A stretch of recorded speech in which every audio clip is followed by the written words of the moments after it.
Consideraciones y concordancias bíblicas referentes a la creación. 59. Los pueblos se han formado ideas muy divergentes acerca de la creación, según el grado de sus luces. La razón, apoyada en la ciencia, ha reconocido la inverosimilitud de algunas de esas teorías.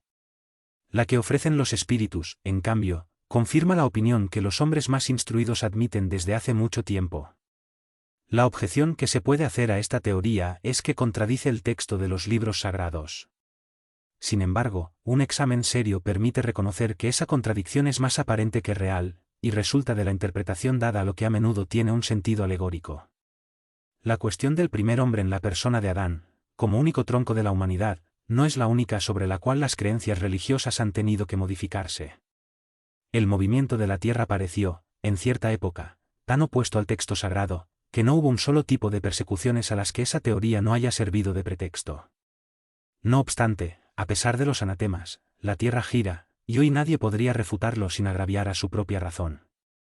La Biblia afirma también que el mundo fue creado en 6 días, y fija la época de su creación alrededor del año 4000 antes de la era cristiana.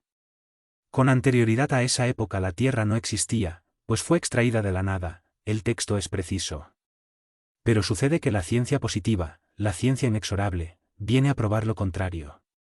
La formación del globo está escrita con caracteres inalterables en el mundo fósil, y está probado que los 6 días de la creación son otros tantos periodos, cada uno de los cuales abarcó tal vez varios cientos de miles de años. No se trata de un sistema, una doctrina o una opinión aislada, sino de un hecho tan constante como el del movimiento de la Tierra, y que la teología no puede rehusarse a admitir, pues constituye la prueba evidente del error en el que se puede caer si se toman al pie de la letra las expresiones de un lenguaje que suele ser figurado. ¿Es necesario concluir de ahí que la Biblia está en un error? No. Los hombres se han equivocado al interpretarla. Al explorar los archivos de la Tierra, la ciencia descubrió el orden en que los diferentes seres vivos aparecieron en su superficie, y ese orden concuerda con el indicado en el Génesis, con la diferencia de que en vez de haber salido milagrosamente de las manos de Dios en algunas horas, esta obra se realizó, siempre por su voluntad, pero de acuerdo con la ley de las fuerzas de la naturaleza, en algunos millones de años. ¿Es Dios menos grande y poderoso por ello? ¿Su obra es menos sublime porque le falta el prestigio de la instantaneidad? Es evidente que no. Sería preciso formarse una idea muy mezquina de la divinidad para no reconocer su omnipotencia en las leyes eternas que ha establecido para regir los mundos. Lejos de menoscabar la obra divina, la ciencia nos la muestra con un aspecto más grandioso y más conforme a las nociones que tenemos del poder y la majestad de Dios, incluso porque se ha realizado sin derogar las leyes de la naturaleza. La ciencia, de acuerdo en esto con Moisés, ubica al hombre en último término en el orden de la creación de los seres vivos. No obstante, Moisés fija el diluvio universal en el año 1654 de la creación del mundo, mientras que la geología nos demuestra que el gran cataclismo se produjo antes de la aparición del hombre, puesto que hasta el día de hoy no se ha encontrado en las capas primitivas ningún rastro de su presencia, ni de la de los animales de su misma categoría desde el punto de vista físico. Sin embargo, nada prueba que esa presencia sea imposible. Muchos descubrimientos ya han planteado algunas dudas al respecto.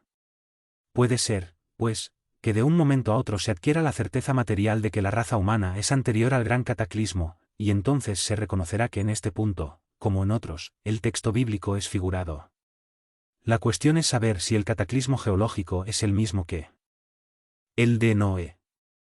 Ahora bien, el tiempo necesario para la formación de las capas fósiles impide que éstas se confundan. Por eso, cuando se encuentren rastros de la existencia del hombre antes de la gran catástrofe, quedará probado que Adán no fue el primer hombre, o que su creación se pierde en la noche de los tiempos. Contra la evidencia no hay razonamiento posible. Será necesario aceptar este hecho, así como fueron aceptados el movimiento de la Tierra y los 6 períodos de la creación. Por cierto, la existencia del hombre antes del diluvio geológico es aún hipotética, pero aquí hay algo que lo es menos. Si se admite que el hombre surgió por primera vez en la Tierra 4000 años antes de Cristo, y si 1650 años más tarde toda la raza humana fue destruida, con excepción de una sola familia, resulta de ahí que el poblamiento de la Tierra comenzó recién en la época de Noé, es decir, 2350 años antes de nuestra era.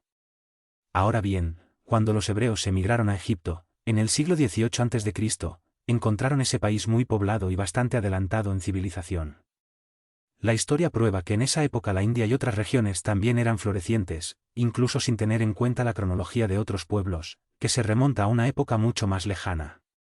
Habría sido preciso, pues, que desde el siglo XXIV hasta el XVIII, es decir, en un espacio de 600 años, no solo la posteridad de un único hombre hubiera poblado las inmensas regiones entonces conocidas suponiendo que las otras no lo estuvieran, sino que en ese corto intervalo la especie humana se hubiera elevado desde la ignorancia absoluta del estado primitivo hasta el más alto grado de desarrollo intelectual, lo que contradice todas las leyes antropológicas.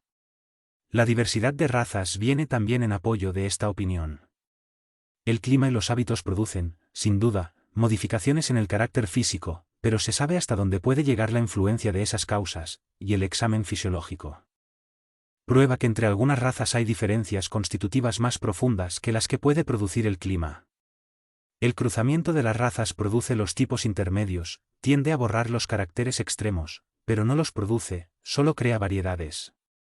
Ahora bien, para que tuviese lugar un cruzamiento de razas, habría sido preciso que hubiese razas distintas.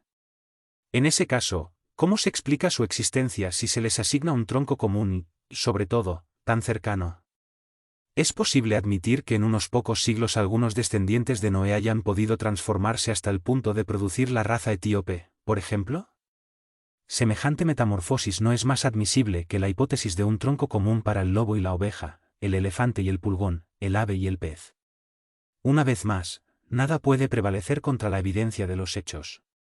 Todo se explica, por el contrario, si se admite la existencia del hombre antes de la época que vulgarmente se le asigna, que existe una diversidad de troncos, que Adán vivió hace 6000 años y fue el poblador de una región aún deshabitada, que el diluvio de Noé fue una catástrofe parcial que se confundió con el cataclismo geológico. Por último, es necesario tener en cuenta la forma alegórica particular del estilo oriental, que se encuentra en los libros sagrados de todos los pueblos. Por eso es prudente no pronunciarse con demasiada ligereza en contra de doctrinas que tarde o temprano pueden, como tantas otras, desmentir a quienes las combaten. Por su parte, las ideas religiosas, lejos de perder, se realzan al marchar con la ciencia. Esa es la única manera de no mostrar al escepticismo un lado vulnerable.